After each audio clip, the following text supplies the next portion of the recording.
host, Gary Null.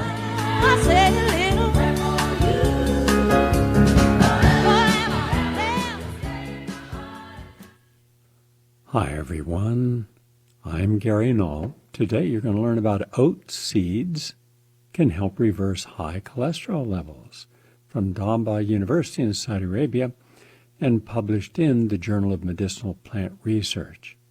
About 12 more studies also, several dealing with living a longer life. Then today is a day dedicated to commentaries and serious analysis. We're going to hear from Chris Hedges from Truth Dig, the Great American Shakedown. Then you'll have an opportunity to share your points of view. We're also going to be sharing with you some videos. Now you can watch these videos or you can listen to them. If you're on the internet, you can simply go to I'll get that in a second here. So write this down. This is for you to watch as well as listen to it. And also I'm going to give you a couple phone numbers that you should have. You can watch the videos on YouTube by going to youtube.com/PRNFM. youtube.com/PRNFM. 97% more or less of our audience listen to this program not in live time, Eastern Standard Time each day at noon, but rather in the evening, and they listen over their computer or their cell phone. Let me give you that archive number, 701-719-9976, 701-719-9976, and you can listen live every day. Now, the old number is full, so I'm giving you a new number. We've expanded the bandwidth, 774-337-6068, 774-337-6068. And we also have an interesting 4-minute commentary I'm going to share with you. And then from last evening's Mark Levin show, which I don't watch, but I was sent a clip with Alan Dershowitz. And Alan Dershowitz, who is a Democrat and supported Hillary Clinton, as he states, he's actually supporting why Trump should not be impeached on the charges.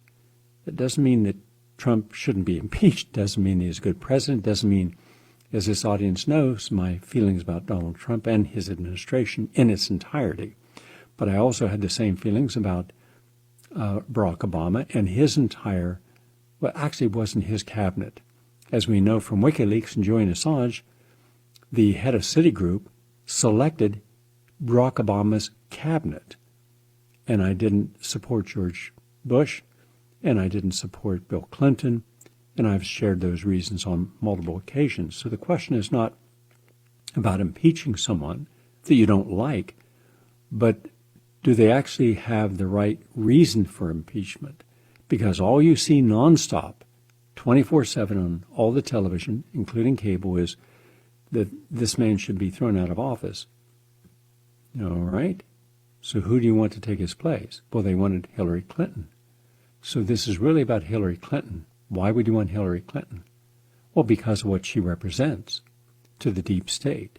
She and Bill Clinton are its leading advocates, as was Barack Obama. For example, in one case, and I'll give this to you in depth tomorrow, Barack Obama saw that a publishing company received over $365 million on a project. That same publishing company, when Barack Obama was no longer in office, gave him a $60+ million contract. I'm not aware of anyone in history receiving $60 million to write a book. And there's no way in the world they're going to make that money back. That is simply impossible. Being an author of over 100 books, including over 70 bestsellers, selling tens of millions of books, I can tell you there's a basic accounting that you can follow in what it costs you to publish a book, how many you're going to get back, what the royalty should be. So this is the kind of favoritism that happens. He's also going to be doing a series of Wall Street lectures, the very Wall Street that he bailed out, the Wall Street that he did not allow his Justice Department to bring any of the heads of those banks to justice. Many different ways to pay to play. And yet all that is overlooked. The invasion and destruction of Libya, that's genocide by any measure, overlooked. Regime change in Honduras, Ukraine, overlooked. Spying on Americans, overlooked. Supporting the Defense Authorization Act, where we no longer have habeas corpus or the right of counsel, overlooked. So if you're going to apply your principles of hating someone, apply them equally. Hate everybody in politics. That's where I would begin. Or at least not hating them, because I don't believe that's a positive virtue at all, but rather anyone who needs the power to be in office is the least likely to use it constructively. So we're going to deconstruct both sides. And that's part of what we're going to start today. For example, when we heard about everything going on with Ukraine, we decided to look at the real experts on Ukraine, the journalists like E. Bartlett, who was there and who's written a very revealing article about before Trump was even thinking about going into politics or running for president, the Obama administration was already deep in politics, along with Hillary Clinton, of doing business with him. We'll get to that on an upcoming program. We begin with the latest on health and healing. Oats are they're a type of whole grain food. They offer a lot of healthy benefits. It's a veritable source of fiber, and a good fiber because it can draw out toxins from the intestine, help it clean up any debris you might have in there. And it helps you lose weight. The more fiber, the more weight you lose. Oats also contain a high level of antioxidants. That in turn fights inflammation and reduces the risk of chronic disease. And research on its history suggests that before oats were considered as food, they served various medicinal purposes. In a new study published in the Journal of Medicinal Plant Research, a group of scientists at Ben Ha University in Egypt and Talba University in Saudi Arabia looked into the ability of oats to lower blood cholesterol. And they found that oat seed extracts can improve lipid metabolism and restore normal liver function in this experiment. And especially for those suffering from hyperlipidemia. And by the way, I don't want to assume that you know what hyper, meaning elevated, lipid, meaning fats, and edema, which can mean a swelling, a congestion. Hyperlipidemia is defined as abnormally high levels of lipids or fats in the blood. Now, these lipids or fats can come in many forms, most notably cholesterol and triglycerides, the two types of fat involved in heart disease and liver disease. Low levels of these high-density lipoproteins, or the good cholesterol, and high levels of the bad low-density lipoproteins, the bad cholesterol, greatly contribute to cardiovascular disease. Together with triglycerides, too much cholesterol can harden or clog the arteries, which eventually leads to heart attacks and strokes. Meanwhile, a diet rich in cholesterol and triglycerides will also compromise your liver function. Now, this type of diet leads to fat accumulation in the liver, which in turn causes irreparable damage that affects your liver's ability to function well. The liver not only detoxifies blood and helps eliminate drugs from the body, it also stores nutrients and breaks down proteins and fats. So hyperlipidemia is a major health concern worldwide. There are a lot of medications that can reduce blood cholesterol, but there are serious side effects, and that's not good. So why not look for something that can do the same thing as a medication, but do it without the harmful side effects and do it naturally? And that's what oats does. Also, by the way, coconut oil is good in this whole detoxification process as well. From Aarhus University in Denmark comes a natural remedy for osteoporosis. And it's simple. Red clover. Yes, red clover, scientifically known as Trifolium prantis, is a small plant that flowers across Western Asia and Europe and parts of Africa. It's traditionally used as medicine in these regions to treat different health conditions. They generally consume it as a tea. And one of the highlights of red clover is its high phytoestrogen content, which makes it an attractive natural hormone replacement therapy for women with menopause or even perimenopause. Now, these are naturally occurring plant compounds that function similarly to body estrogen because they interact with the same cell receptors. But you want more of the phytoestrogens from plants to get on those cells, because then it blocks the estrogens from meat getting on those same cells. The ones from meat, which are different biochemical configuration, can lead to cancer, estrogen-dominant cancer. The ones from vegetable-based, plant-based, lead to protecting you from cancer.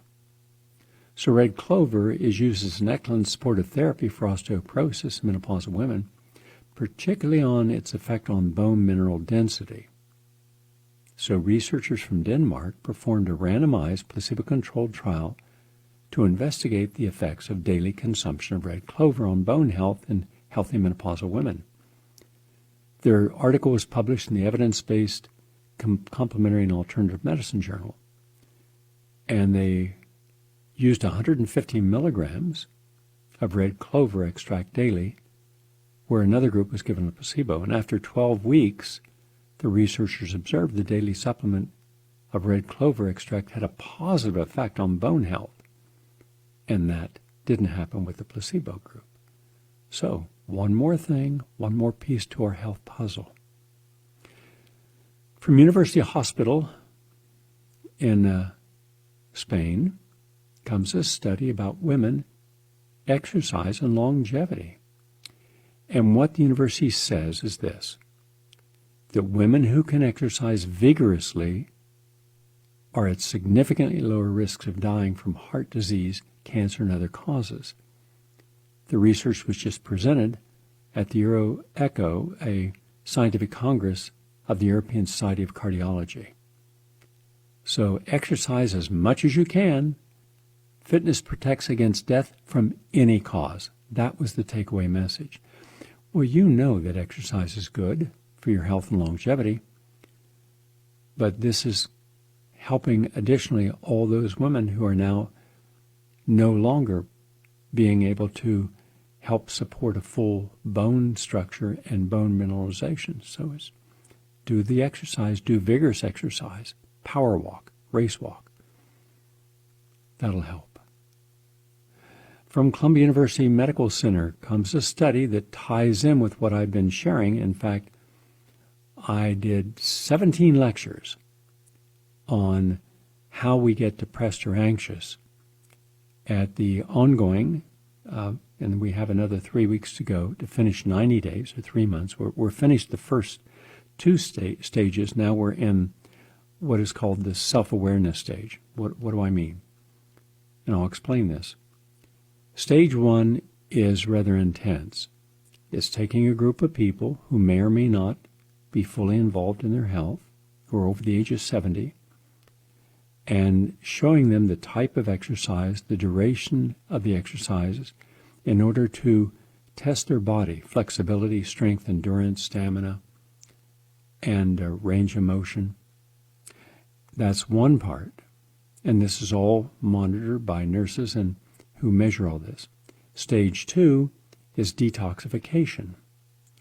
The assumption is that if you have been eating a lot of unhealthy foods, or drinking unhealthy beverages, or doing something, medications or recreational drugs or alcohol, that all you have to do is stop. Of course, that would be very good, and it is, but that in itself does not repair the damage done. I was just speaking with a close friend who has a close friend who now is just diagnosed with throat cancer and couldn't figure out why. Well, the question was then, did he ever smoke, and or did he have hot coffee? Both can contribute to inflammation of the esophagus and the throat and cause GERD and cause hydrochloric acid from the GERD to regurgitate back up into the esophagus. Now, because coffee is highly anabolic and very acidic, in time, that can lead to cancer. But it's not easy to detect. Kind of comes on you suddenly, not a lot of symptoms. So let's say you stop the coffee and you stop the cigarettes. That's good. But that does nothing to repair the damage. Now, I had this lecture just yesterday. Let me explain it for everyone. In my research around the world, when I traveled from the early 1970s right through until now, I always study patterns of belief in every culture. I find some cultures share similar views on life or raising family or the meaning of their life, on health, with other cultures. And what I found was the reason that I believe, based upon this research, that people in other countries are living a longer life is because, A, they're happier. They're less distressed. They spend more time with each other. Friendships are lifelong. Relationships, more often than not, are lifelong. And they don't have a question about why they're on this earth. The children are not spoiled. They still adhere to certain standards of character development, moral standards, societal input standards. You live in a society, you live in a group, whether it's a little hamlet out in the French countryside, or whether it's near the Blue Mountains outside of Montego Bay in Jamaica. You're not alone. There are other people who are always caring for you. Just kind of imagine as a metaphor, a baby elephant can't get across a road. There's a ditch, gets stuck in the ditch. It's not just his mother that will come to the aid of that little elephant. Every single elephant will come there, and they'll just get behind and get in front and grab his trunk and push him out. You're always cared for by the entirety of the herd, and they have one of the longest lifespans in the world. That's true of many other cultures of animals, but it has historically been true for humans that we have been led to believe, with the philosophy, which is an artificial construct of manifest destiny, that as long as I determine that I want to do something, I have a right to do it, and I don't care about the consequences to other people or the land or animals. And this terribly destructive notion of manifest destiny became the calling of so many of the industrialists.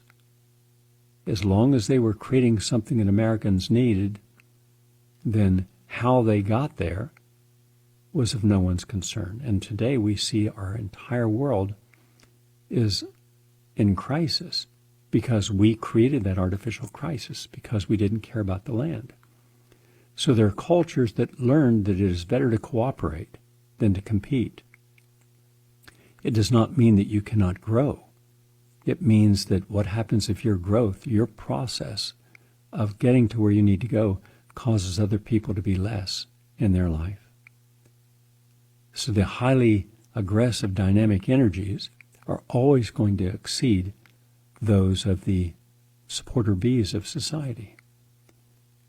So anyhow, I was talking about what happens when we grow up in a society that is highly competitive and the expectations are unrealistic for what should allow us to be happy. And happy in our general society, not everyone by any means, but generally speaking, today, not historical, but today, success, happiness is how much have you been able to succeed. Now, the tools of that success are in business or investing or hedge funds or equity partners or being a professional, which means that economically you're going to have greater advantages on someone who's not a professional. You have a higher education, you have a greater ability to earn money. But then what happens when you've earned all that money and you bought all these things that are supposed to make you happy and you're still not happy? Or what if other people's expectations of you supersede your own expectation of yourself? So you're living through someone else's idea of what you would be, as an ideal daughter or son, mother or father, aunt or uncle, brother or sister, as long as you don't disappoint those who have high-level expectations. So then you find you're never slowing down. You're never stopping. You have no concept of a journey. It's just destination goal, destination goal. Surely at one of these goals and destinations, I'll be happy. Never happens. Never happens. So that in turn leads to depression. That in turn leads to anxiety. You're leaving other people with an idea that what they wanted for you is not what you ended up creating. So anyhow, we live by illusions, and that affects our reality. So change your illusion, you can change your reality. And that's what I found around the world that we don't have here. People live more with an understanding of how to live in balance with each other and nature and harmonize than in conflict. Our whole society is based upon conflict. And through conflict, one of the tools we use is violence. But you can only commit violence if you have some power to get away with the violence you commit. And so therefore we're an extraordinarily violent society. Look at our games. Look at our movies. Look at the kind of talk that people engage in. So, in any case, something to think about. So here at this study at Columbia University Medical Center, they found that the brain differences are detected in children with depressed parents. This gets back to what I was suggesting about epigenetics. In other cultures where they really prize being a parent, a mother or father, where you're spending quality time with the child, you're teaching them boundaries, you're teaching them about life, you're teaching them cause and effect, you're teaching them morals and disciplines. Now, no child is going to live perfectly. They're going to go outside those bounds. They're going to make mistakes. They're going to get, hurt at different times, and that's a normal process of life. We don't want any of that. We don't want our children being exposed to anything, so we overwrap and overpackage everything. As a result, now the oceans are filled with plastic that no one asks themselves, do I really need, something like a simple little battery where I have to use scissors to get the damn thing out? You just can't open these with your hands anymore. It's a whole Rube Goldberg construction. We've made life unnecessarily complicated. But in the process, we've created hundreds of millions of bubbles that children are living through now and right through, and they don't outgrow this because we never have an exit sign that it's time to move on into being more mature. So you have 30-year-olds today who, in my own office last week, we were hiring some people, very well-paying job, interesting jobs. And every day I'd call and I'd speak with our IT person saying, how'd it go? Very interesting background, but then today they didn't show up. Didn't call, didn't show up. How many? Well, this is the 7th day that 7 people were hired and never showed up. Never call. And this is a whole generation. The sense of entitlement. Come to work when you want, do as little as you want, and expect things because that's the bubble they grew up in. That's epigenetics. That means their brain has been hardwired at this point to have expectations what other people are going to do for them and why they don't have to be responsible for themselves because someone was always responsible earlier in life. So that also can work against you. The Nobo effect, if you are around parents that are always aggressive, always having more, always spending everything they make, no matter how much they make, they're always spending it. And all with the idea that if we just buy this one more thing or have this one more thing, somehow we'll feel better about ourselves. And then one day you wake up and you realize you got all this stuff and no one's happy. Everyone's confused, and especially those who are unprepared for the world they live in. They're only prepared to live in a world where there is no sense of responsibility or consequence. And I never find that outside of America. There's always a sense of responsibility. There's an ease by which people transcend from one stage of life to the other. Here, we're just dumped into this gigantic new bin saying, now you're an adult, now you're a parent, now you're part of the workforce. As if we're supposed to wake up and say, wow, that was easy. No, it's not. So the parents then, by their own mindset, their own insecurity, needing more and confused about happiness, as if something that you can obtain if you have the best-looking woman, best-looking man, best-looking partner, if you make enough money, if you live in the right place. You got people who have, a 300-foot yacht who are now depressed because someone else built a 400-foot yacht. So nobody's paying attention to it anymore. I mean, there was just if you can imagine the absurdity of this, and art today is totally absurd. I want nothing to do with modern art because it isn't art. It shows nothing in the way of uniqueness and talent, and is catering to our cultural dumbing down. And there was a banana taped to a piece of wood. That's it. And it sold, it was 120,000 or 100, some astronomical amount of money. And that was kind of, ooh, isn't that really neat? No, it's not neat. The last time I went, and the last time I'll ever go to the Guggenheim Museum, was when I took my daughter and we're walking around the spirals coming down, and she says, you'd think that they would put away their work stuff, their ladders. And I said, that's not work stuff. That's someone's interpretation of art, having a plank of wood and a ladder with a hammer. She said, you're kidding. I said, I'm not kidding. We got over, there was a person. I said, is that a display? That ladder with a plank of wood and a hammer? Yeah. And Shelley said, that's not art. But you see, it's subjective. Anything is art. Anything today. And with the culture being as dumb as it is today, and it is dumb, then we suddenly accept it. We maladapt to the lowest common denominator in speech and philosophy and behavior, and wonder why there's this gigantic void when it comes to intellect. I remember when I was first in New York, it was a humbling experience, and I accepted that I was not the brightest guy on the block, but I was interested in listening to those who were. Went up to the New Yorker Theater on 89th and Broadway.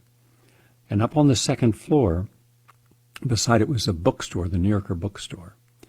And it was very comfortable, old couches and old chairs and lots of books. But these were not just normal books. These were all political, ideological books. A lot of them on Marxism, communism, Trotsky's memoirs, etc. Now, it's not that I accepted these. I simply wanted to see what was the basis of them coming to some realization that these were more legitimate than another philosophy. I was interested in the comparison. So I would just sit and listen to these people, and these were some wonderfully intellectual beings. It was always exciting for me after I put my daughter to sleep to go up, and because I lived down the block in this tiny little apartment on 89th between Riverside and West End Avenue. And so it was one block away, and I would be sitting there listening, and they'd ask me a question. I would just say, I'm from West Virginia. I'm just here. So let me learn a little more before I make a fool out of myself. And they'd smile. They were older people, somewhere in their 70s and 80s. I'm in my early 20s. And the one thing you learn when you grow up where I grew up was, there's a lot more to learn than what you know now. So you learn by listening, not by talking. And so I just listened. Where does that exist today? Where can a person go today and hear conversations with remarkable minds? Yeah. On the internet, not going to happen. Anyhow, so just remember, whatever doubts and fears and insecurities that your parents had, you're getting that encoded in your genes. That's this Columbia University Medical Center. So that's one of the reasons that approaching depression should be approached at how do you shift from the traditional approach to depression and anxiety, either pharmacological based, which doesn't work, contributes to the problem, or psychoanalysis, which sometimes can work. But if you start with the idea that what if your depression and anxiety were already coded into your DNA from all the impressions that you absorbed that you could not intellectually understand but emotionally cataloged, then that can make a difference. This was published in the Journal of the American Academy of Child and Adolescent Psychiatry. Also, from the University of South Wales, which is in Australia, comes a study about how to control breathing, which elite athletes do, but the average person can benefit too. I remember once when I was taking a group of the athletes who were started as normal athletes. We started with no elite athletes, but many of them became elite athletes in our Natural Living Running and Walking Club, which still exists today, by the way. It started in 1975. We take a more holistic approach, and we went out for a run, and I could hear the people breathing up in their throat. And I said to them, breathe deep and relax. Relax your whole body. And because the deeper you breathe, the more oxygenation your cells get, and they won't go into oxygen debt, which creates lactic acid and the burn and the pain. And the more oxygen you have, the greater the adenosine triphosphate release, which means more combustion at the mitochondria, more energy. And so we just would close the right eye, look down at the ground with the left eye, and just relax ourselves and breathe real deep. And then every workout we did the same exercise. Well, in came a inner city competition. It was all the athletic groups. I believe there was somewhere around 110 more or less teams. New York Athletic Club, the New York Roadrunners Club, East Side Striders, all these, and our Natural Living Running and Walking. And it's a 10K race. And we did it 2 years in a row. And the second year we had Sid Howard and Sam Skinner, myself. And it's a relay for 6.2 miles. And before I just said, remember, this is a hilly course. Go back to your training. When you're running up the hills, look down with your right eye closed, keep your left eye. That detaches the brain from being highly stressed, and just focus on your breathing. The other people are going to be running straight up. You're going to be leaning in. They're going to be breathing up in their throat, short breathing. Their muscles are going to be tight. They're not going to have the same release of energy. And Sid said, okay. But Sam Skinner had the flu, and we had an alternate. And I said, Sam, don't put yourself through this, buddy. You know, you're sweating. You got a fever. Rest. Take it easy. You don't need to do this race. No, I can do it. And I said, then just keep focusing upon the chi, the energy. Well, we won. Of all the teams, came in, got the gold medal. It's not because we were faster athletes. Though Sid Howard is the fastest miler in the world, and Sam Skinner and I have won about 1,000 races, in World Games and others. We train hard. But are there faster athletes? Yes. Better athletes? Absolutely. But they're not doing it the same. It's how you train. That's where the mind comes in. Remember, what the mind believes, you can teach that lesson to yourselves. That's how I believe Bannister broke the 4-minute mile. So just remember, look at how the elite athletes breathe, and then use that when you're doing your yogic exercise, or meditating, or just going out for a walk. It can make a difference. And finally, from the University of East Anglia, which is in the United Kingdom, published in the American Journal of Clinical Nutrition, comes a study about eating blueberries. They say in this study that eating blueberries reduces heart disease risk. It improves arterial function. It lowers your cholesterol level. It helps you with type 2 diabetes. That's all good. In this test, they had 1 cup of blueberries per day for 6 months and improved their vascular environment. So that's important. That's just one thing. It makes a difference. There was a separate article published in the Journal of Gerontology that corroborated that as well. That's the latest on health and healing. I'm Gary Null. We're 34 minutes into our program. We're going to take a break, and when we come back from the break, we're going to go to a short video, audio. You can watch it by going to, again, youtube.com/PRNFM. Back in a moment.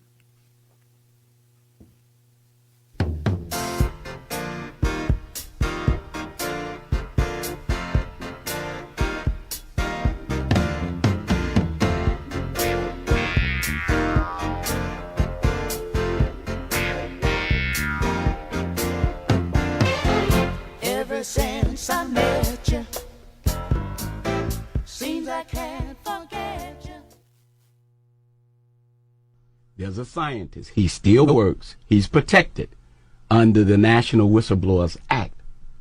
He's saying they use his study to beat everybody to say, see, vaccines are safe. It's his study. Now he tried to commit suicide, and it didn't work. So now he's received a conscience. His name is Dr. William Thompson. You can Google him. Mm-hmm. He's got the highest paid whistleblower attorney in the country. He wants to come clean.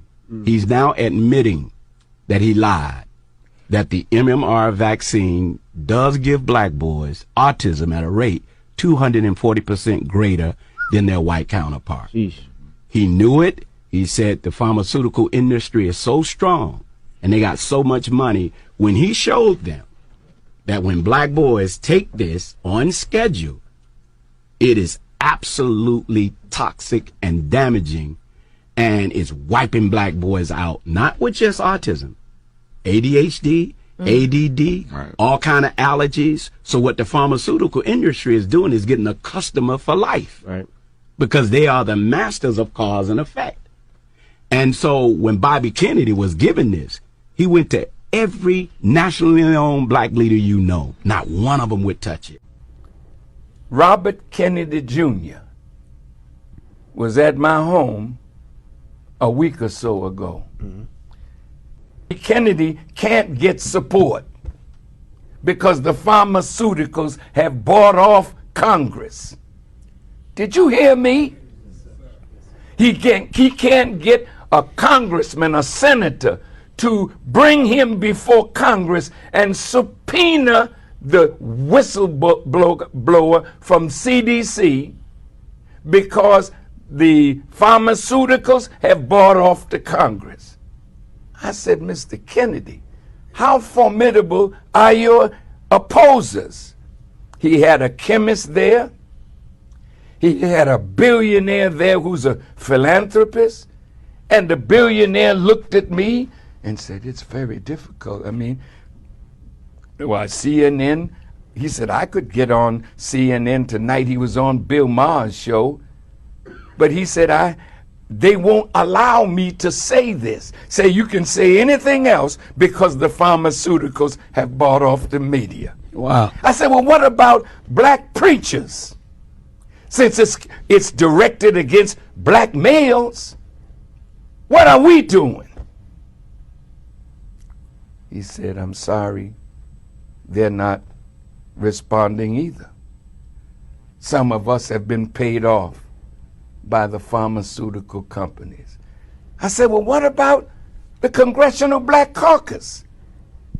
He said, I'm sure they would like to help, but they're weak. So that's why he showed up at my door. Minister Farrakhan has asked me to address the issue of vaccines and African American and vaccine safety. I'm prepared to go alone because if God is with me, I'm still the winner. It's just me and God. But it's a shame that we are so corrupt, so in love with money, that we will sell out the future of our people for a dollar bill. He's absolutely correct. And when Robert F. Kennedy on several occasions has come on our program, he later told Richard, the producer, he said, I just want to share with you and Gary my appreciation because no one in the media will have me on. Tucker Carlson did. Good for Tucker Carlson having him on. I don't agree with a lot of Tucker's positions, but he is also on the right side of many positions as well. And I don't believe you just slam a door on people without communicating if they said something that makes sense and everyone else was too afraid to say it. So yes, here's the deal.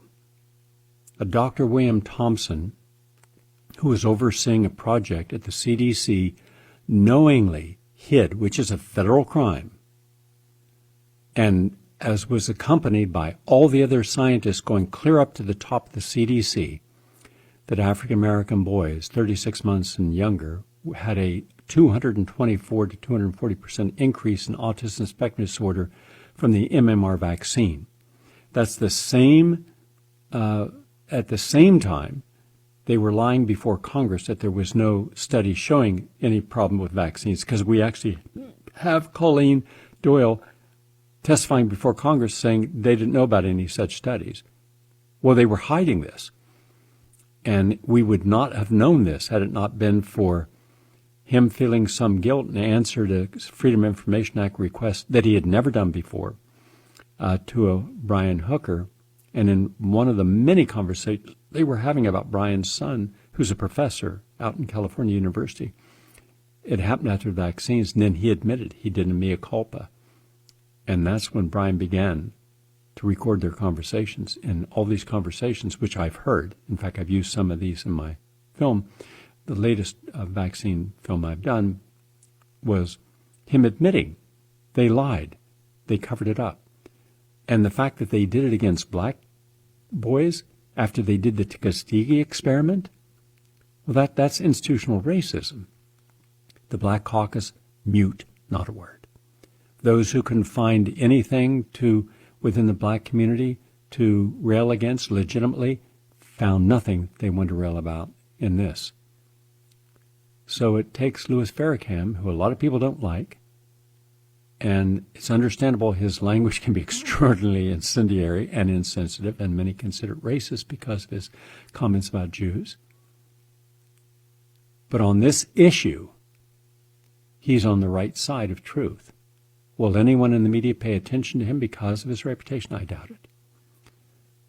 But there's a lot of people within his movement out there, and they can start by going down to Washington, D.C. I'd like to see a national strike of all African Americans in all jobs to bring attention to this and say, why won't you allow William Thompson to testify under oath before Congress and other members in his group? Because it would completely destroy the argument that vaccines are safe and effective. It would completely indict the CDC, which oversees vaccines and has a patent that they own on the MMR vaccine, even though they license that to Merck. It would completely destroy the legitimacy of any vaccine at all.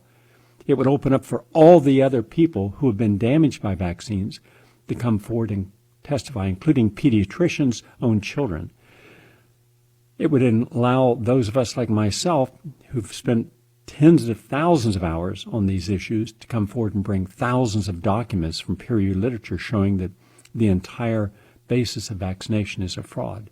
It would challenge the New York Times, the Washington Post, that want to demonize people who have an issue with vaccination, mandatory vaccine. So it's only when you have a general strike, as they're having right now in France, and put the whole country came to a screeching halt because that buffoon named Macron, who's the president, who is a neoliberalist, by the way, and came out of the banking societies, it would draw attention to it. Oh, and by the way, as an aside, I have found the same thing that is happening with Robert F. Kennedy not getting any traction to get his message in the mainstream media. When I had cured a group of people with AIDS, 10 at the Institute of Applied Biology, 8 at the Tri-State Healing Center, 2 separate groups of physicians and scientists have both observed this over a period of years and wanted to hold a press conference to share this information. Not in praising myself, I didn't care about that, but rather to show that there were natural non-toxic methods in addition to their antiretroviral methods that could eliminate the HIV virus and bring a person back to health. We had the evidence. We had the biochemistry. We had everything. There's a documentary right now on GaryNull.com on healing AIDS naturally. Watch it. There are the people there, the patients, after they've been reversed their disease with their medical records, medical doctors, nurses, scientists, all on tape, all on video, telling the truth. And then you see AIDS is not a death sentence. That was the press conference. And there's Senator Patterson and all this group of scientists, and there's a room with 100 people who had improved their condition of HIV infection, massive disease, who are now, many of them HIV negative, the people I'd work with, but others who I didn't work with. Not a single member of the media came, not a single member of the gay community came, not a single, except those who were actually HIV infected, not a single member of the AIDS establishment came. Why? Yet if someone had a drug that could kill an elephant with one tiny dose, that would be praised. It would make the headlines in the New York Times because it was all controlled by a group in Washington and the manufacturers, complicit with the media. And yet, who shows up? A person named Kennedy from Tony Brown saying, we heard and we'd like to verify that you're working with some African Americans who have full-blown AIDS and you're making progress. I said, that's correct. I said, I have an open-door policy. Anybody can come in with the patient's permission. You can sit there with them and go over their medical records. You can speak with the medical staff, the nurses, look at all the blood workups. And they did. Repeatedly for months. And then he invited me on. He said, I didn't want to jeopardize PBS's reputation or my reputation, meaning him, Tony Brown, by bringing someone on who we couldn't substantiate, but we've independently established and proven to ourselves and our own medical investigators that you're doing something no one else in the world has ever done. You're curing AIDS. At the same time, you're being attacked because you're curing AIDS. I said, that's America. And then from there, I was on, I think, 8 times with patients and their medical records. Every one of those was vetted. Then Bill McCrae, multi-Emmy award-winning producer over Channel 5, he did the same thing. Took months. And then Earl Caldwell. And then the Amsterdam News, Bill Tatum. Tatum spent weeks there. And Doug Henderson, the African-American journalist, who was writing about this and actually got a screening of the first film I did on AIDS at the Lincoln Center with a press conference afterwards. So I had all the members of the African-American community and being open about it. But the biggest event was at the Harlem Theater. I thought I was doing a little lecture. And I was asked by let's see, it was 2 people who asked me, Doug Henderson and Bill Tatum, would I just come up and give a little lecture up there? I said, fine. I'd lectured in Harlem many times. So I went up to Harlem, and the place you couldn't get in. It was packed.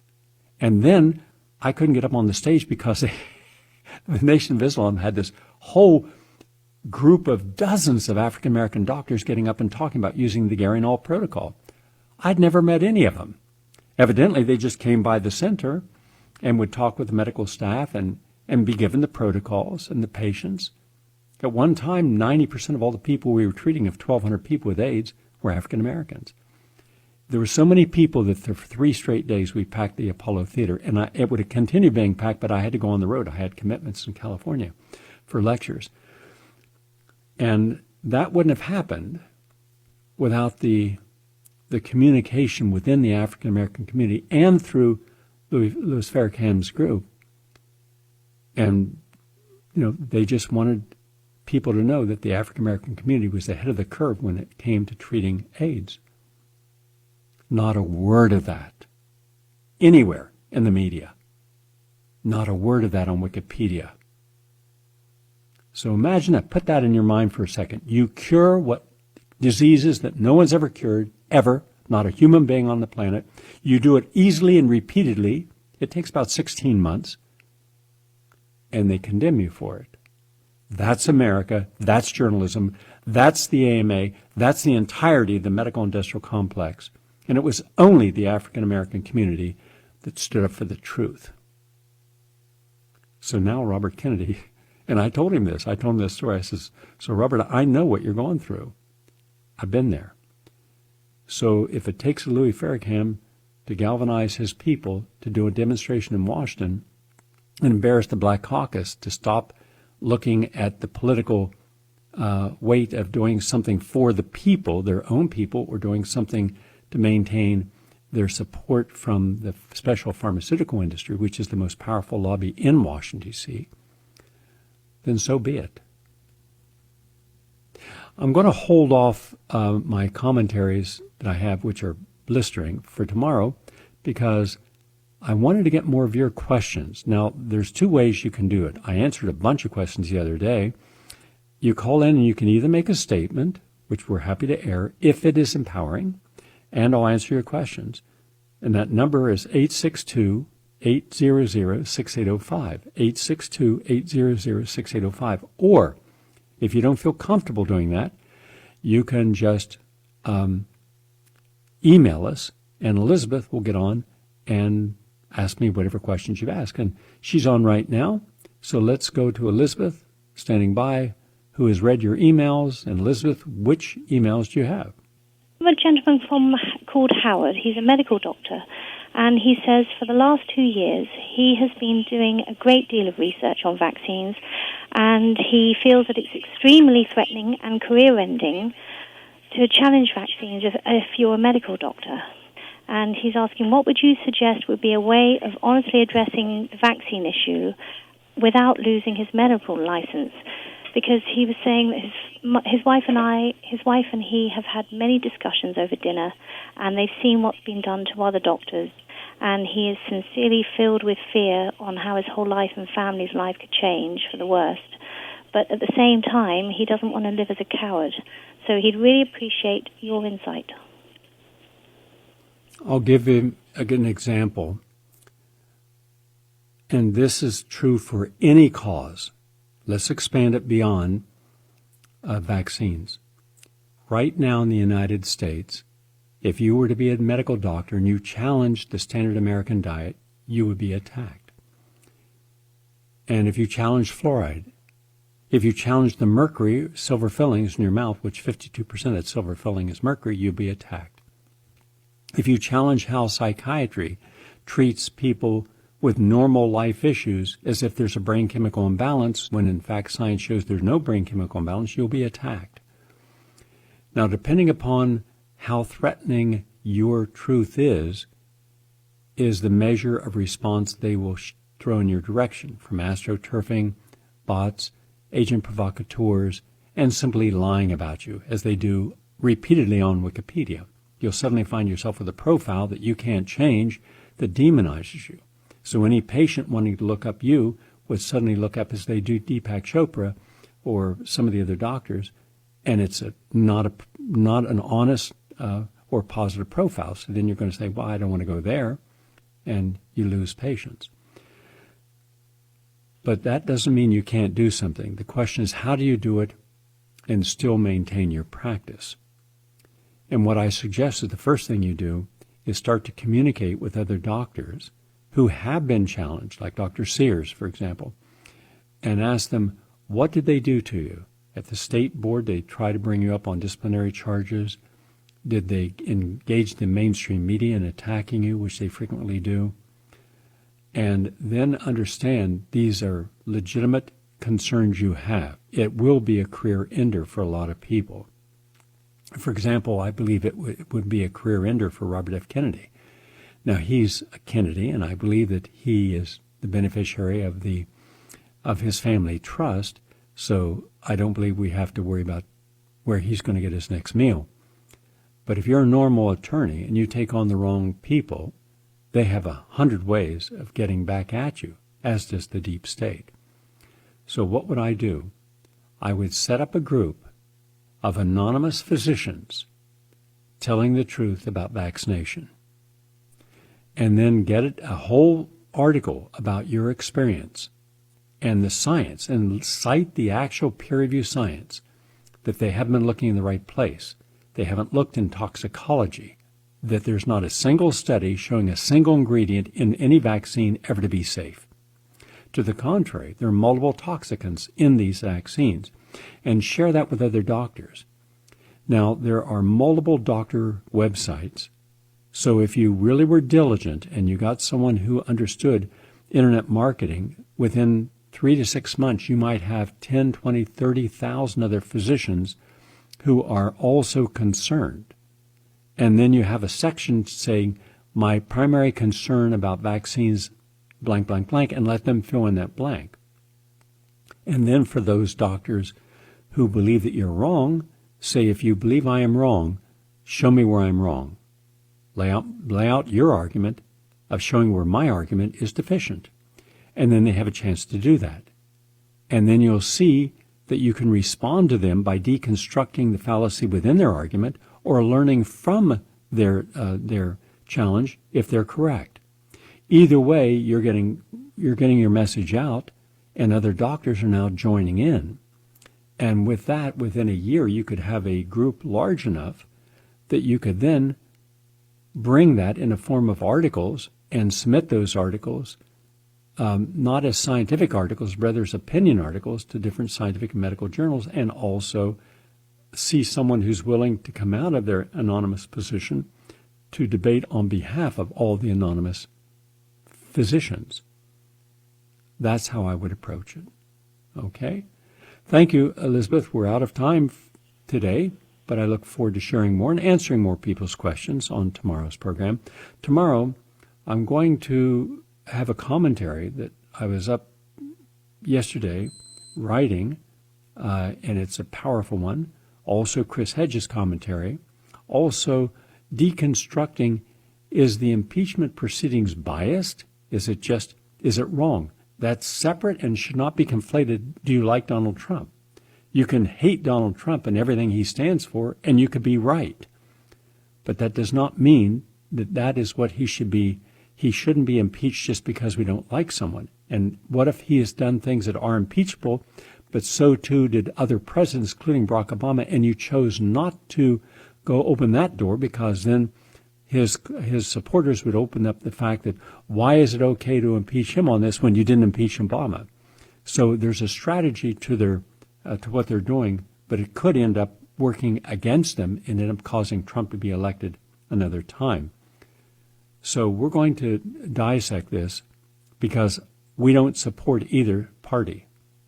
I don't support any of these people. I'm for third-party people, and none of them are engaging in the truth. So we'll try to open that door for you tomorrow. Have a nice day, everyone.